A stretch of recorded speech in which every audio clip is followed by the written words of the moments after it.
Hello dears, कैसे हैं आप सब? I hope all of you will be fine. मैं स्वाति और आप सब मेरे साथ स्टडी कर रहे हैं मेरे चैनल माइंड फ्यूल एक्सप्लोजन पे। मैं इस बार आपके लिए लेकर आई हूँ स्ट्रक्चर ऑफ द अर्थ का वीडियो 3rd। इससे पहले इस चैप्टर के 2 वीडियो आ चुके हैं जिसमें हमने डायरेक्ट सोर्सेस और इनडायरेक्ट सोर्सेस के बारे में देखा था और उसी के बेस पे हम ये कह पा रहे थे कि अर्थ के अंदर कौन कौन सी घटनाएं घट रही हैं। ठीक है, और ये जो आपका 3rd है वीडियो, इस वीडियो के साथ ही आपका क्या होगा, ये चैप्टर फिनिश हो जाएगा। इसके बाद फिर मैं आपके लिए एक वीडियो लेकर आऊंगी जो क्वेरी बेस्ड होगा, यानी जिसमें मैं क्या करूंगी, आपसे क्वेश्चंस पूछूंगी और उन क्वेश्चंस के आंसर देना आपके लिए मैंडेटरी है। ठीक है, कमेंट बॉक्स में आप आंसर दीजिएगा। तो फिर चलते हैं, स्टार्ट करते हैं ये अपना वीडियो। लेकिन उससे पहले आप चैनल को सब्सक्राइब कर लीजिए और लाइक जरूर कर दीजिएगा। स्ट्रक्चर ऑफ द अर्थ की जो स्टडी जिन ज्योग्राफर्स ने की, उसमें मेनली जो नाम आता है वो एडवर्ड स्विस का आता है। अब हमें क्या देखना है, ये अर्थ का हमने क्या ले रखा है, एक टुकड़ा ले रखा है। जैसे ये अर्थ है, अर्थ का ये वाला हिस्सा ये ले लिया, यही आपका ये पूरा दिख रहा है पार्ट। ठीक है, हमें देखनी है इसकी लेयर्स। तो ये जो अर्थ है उसकी जो लेयर्स है वो मेनली 3 लेयर्स में इसको बांटा है, क्रस्ट, मेंटल और कोर। जो अपर वाला पार्ट है उसको हम क्या कहते हैं, क्रस्ट कहते हैं।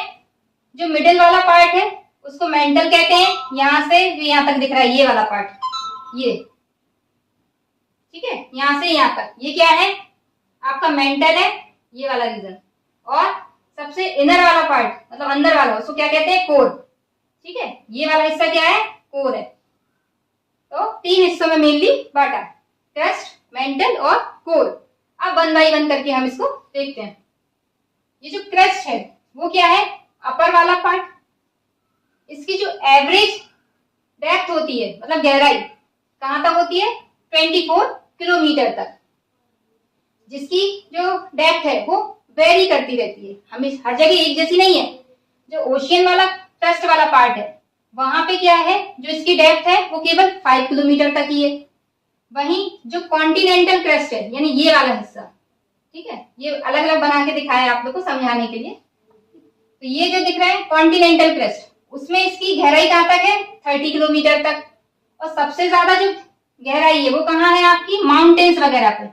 ये माउंटेन्स है, क्या है, ये माउंटेन्स दिख रहा है ये से। तो यहाँ पे क्या है, सबसे ज्यादा गहराई देखने को मिलती है क्रस्ट की। क्रस्ट में मेनली क्या पाया जाता है, सिलिका और एल्यूमिनियम, इसीलिए इसको सियाल भी कहते हैं, सिलिका प्लस एल्यूमिनियम। साथ ही इसकी जो बनावट है उसमें ऑक्सीजन बहुत ज्यादा मात्रा में पाया जाता है। जो क्रस्ट है उसको फर्दर आगे चल के 3 लेयर्स में डिवाइड किया जा सकता है, सेडिमेंट्री लेयर, ग्रेनाइट लेयर और तीसरा बसाल्टिक लेयर। ये जो पार्ट देख रहे हैं आप ऊपर वाला, मैंने ग्रेनाइट को G से शो किया है और बसाल्टिक को B से। ये वाला जो रीजन है, ठीक है, इनके बीच में क्या होता है, एक डिसकंटिन्यूटी पाई जाती है। उसको हम क्या कहते हैं, कोऑर्डिनेट डिसकंटिन्यूटी। डिसकंटिन्यूटी का मीन्स क्या होता है, जब आपकी जो अर्थक्वेक वेव्स होती है ना, वो जब मीडियम चेंज करती हैं तो उनके क्या होता है, डेंसिटी के बेस पे उनकी स्पीड कम ज्यादा होती है।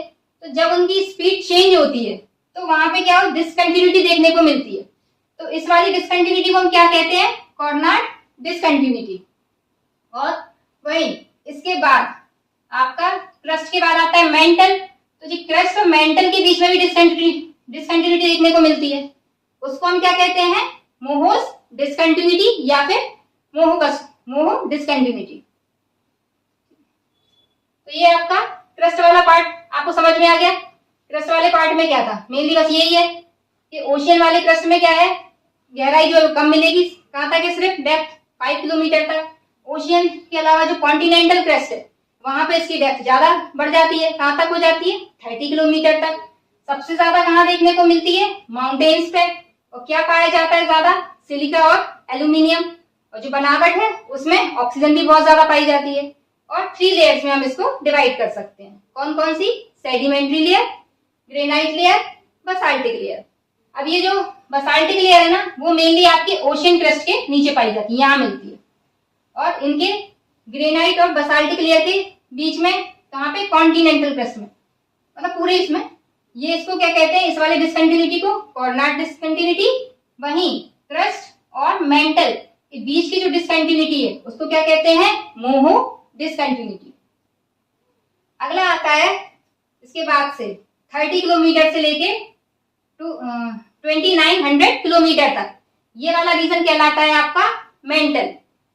और जो मेंटल का जो वॉल्यूम है वो पूरी अर्थ के वॉल्यूम का सबसे ज्यादा है, मतलब पूरी अर्थ के वॉल्यूम में सबसे ज्यादा पार्ट जो है किसका है, मेंटल के वॉल्यूम का। और इसकी जो एवरेज डेंसिटी होती है, मतलब सिर्फ मेंटल, पूरे मेंटल की बात कर रहे हैं, तो कितनी होती है, 4.5। और साथ में इसमें क्या पाया जाता है, सिलिका और ऑक्सीजन। और ये जो मेंटल है वो किससे बिल्डअप है, यानी किससे मिलके बना हुआ है, वो रॉक्स से मिलके बना हुआ है। इसमें जो मेंटल में जो अर्थक्वेक वेव्स की जो स्पीड होती है वो 7.9 किलोमीटर पर सेकेंड से बढ़ के कितनी हो जाती है, 8.1 किलोमीटर पर सेकेंड। ठीक है। अब इस मेंटल को भी क्या 2 पार्ट्स में डिवाइड किया गया है। ये वाला हिस्सा क्या है, अपर मेंटल, और ये वाला हिस्सा क्या है, लोअर मेंटल। और अपर मेंटल और लोअर मेंटल के बीच में एक 300 किलोमीटर का भी एक जोन पाया जाता है जिसको कहते हैं ट्रांजिशन जोन। और अपर मेंटल में ही क्या पाया जाता है, एस्थेनोस्फीयर पाया जाता है। यहाँ यही वह मेन सोर्स है किसका, जो वोल्केनिक इरप्शन होते हैं ना, उसमें जो लावा निकलता है, ठीक है, उसका क्या है, ये मेन सोर्स है। कौन, एस्थेनोस्फीयर। ठीक है। और जो अपर वाला जो मेंटल है, अपर मेंटल, इसमें क्या होता है, जब यहां से क्रस्ट से मेंटल में अर्थक्वेक वेव्स क्या करती हैं, जब एंट्री करती हैं, जब आती हैं अंदर तरफ, तो क्या होती है, उनकी स्पीड थोड़ी सी स्लो हो जाती है। ठीक है, ये आपका मेंटल हो गया। ठीक है, तो मेंटल में क्या है, upper mantle, lower mental. Upper mantle में एस्थेनोस्फीयर पाया जाता है, जहां से जो क्या है, मेन सोर्स है वोल्केनो इरप्शन में जो लावा निकलता है उसका। और अपर मेंटल लोअर मेंटल के बीच में आपका ट्रांजिशन जोन पाया जाता है। साथ ही इसमें जो ट्रांजिशन जोन है वो कितनी मोटाई है उसकी, 300 किलोमीटर। और यहाँ ये जो अपर मेंटल है वो लगभग कितना, मतलब कितनी गहराई का होता है, वो लगभग आपके 1000 किलोमीटर का होता है। और ये अलग अलग है पर इसको ज्यादा माना गया है, बस ये कह सकते हैं। ठीक है। और इसके अंदर जो लोअर मेंटल है वो कहां तक पाया जाता है, 700 किलोमीटर तक लगभग। और ये पूरी जो डेप्थ है वो कहां तक है, 2900 किलोमीटर तक। फिर आता है आपका अगला कोर। कोर में क्या होता है, यहाँ पे हमने इससे पहले हम देख चुके थे कि जैसे जैसे हम नीचे की साइड आते हैं तो क्या होता है, डेंसिटी बढ़ती जाती है। तो ये जो इनर कोर है, यहाँ पे क्या है, हैवी मटेरियल्स है, डेंसिटी ज्यादा है। ठीक है। वहीं जो आउटर कोर वाला पार्ट है ये क्या है, आपका लिक्विड है यहाँ पे, क्योंकि यहाँ पे क्या हो रहा था, ये हमने देखा था ना कि ये वाला पार्ट क्या था, लिक्विड है, और ये वाला पार्ट क्या था, सॉलिड है। और ये जो गहरा डेप्थ है वो कहाँ तक है, आउटर कोर लिक्विड की, ये आउटर कोर जो है उसकी डेप्थ कहाँ तक थी, 5100 किलोमीटर तक। अब ये जो कोर है उसको उसमें जो बांटा है, आउटर कोर और इनर कोर, इन दोनों में ही निकेल और आयरन, ये निकेल है और ये आयरन है, ये बहुत ज्यादा पाए जाते हैं। और जो आउटर कोर है, आउटर कोर में तो दोनों ही बहुत ज्यादा पाए जाते हैं, इनर कोर में आयरन ज्यादा पाया जाता है निकेल के कंपैरिजन में। यहाँ पे जो आउटर कोर है, यहाँ की जो डेंसिटी है, यहाँ पे क्या है, डेंसिटी बढ़ जाती है। ठीक है। और यहाँ पे जबकि इनर कोर में जो डेंसिटी है वो कितनी हो जाती है, 11 से लेके 13.6 तक। और जो वॉल्यूम है, इसका वॉल्यूम आउटर कोर का, इसका वॉल्यूम पूरी अर्थ का 16% है। और आउटर कोर का मास कितना है, पूरी अर्थ का 32%। जो इनर कोर है, इनर कोर में जो अर्थक्वेक वेव्स होती हैं, ये बार बार मैंने EQW लिख रखा है, इसका मतलब है अर्थक्वेक वेव। वेव्स, मैंने शॉर्ट में लिख दिया, ठीक है, इतना बन नहीं पा रहा था बोर्ड पे।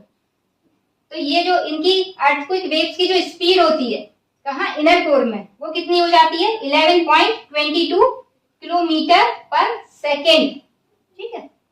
और ये जो आउटर कोर होता है ये लिक्विड पार्ट है, इसलिए यहाँ पे क्या होता है, रेडियो एक्टिव मटेरियल्स पाए जाते हैं और चार्ज पार्टिकल्स पाए जाते हैं, ठीक है। आई होप अब पूरा कंप्लीट हो गया आपका, ठीक है। तो इस तरीके से ये आपका चैप्टर, मतलब ये वीडियो भी फिनिश हो गया और साथ ही आपका चैप्टर भी फिनिश हो गया। इस टॉपिक से रिलेटेड आपकी कोई भी क्वेरी हो तो आप मुझसे कमेंट सेक्शन में पूछ सकते हैं। और साथ ही अगर आपको मेरा वीडियो अच्छा लग रहा हो तो प्लीज लाइक करें, सब्सक्राइब करें। मैं एक वीडियो और लेकर आऊंगी जिसमें क्या होगा, आपके इस चैप्टर से रिलेटेड क्वेरीज होंगी और जिनके आंसर्स आप कमेंट सेक्शन में दीजिएगा। और अगर आप चाहते हैं कि किसी और टॉपिक पर मैं आपके लिए वीडियोस लेकर आऊं तो आप मुझे कमेंट सेक्शन में लिख सकते हैं, मैं अपनी तरफ से पूरी कोशिश करूंगी। Thank you.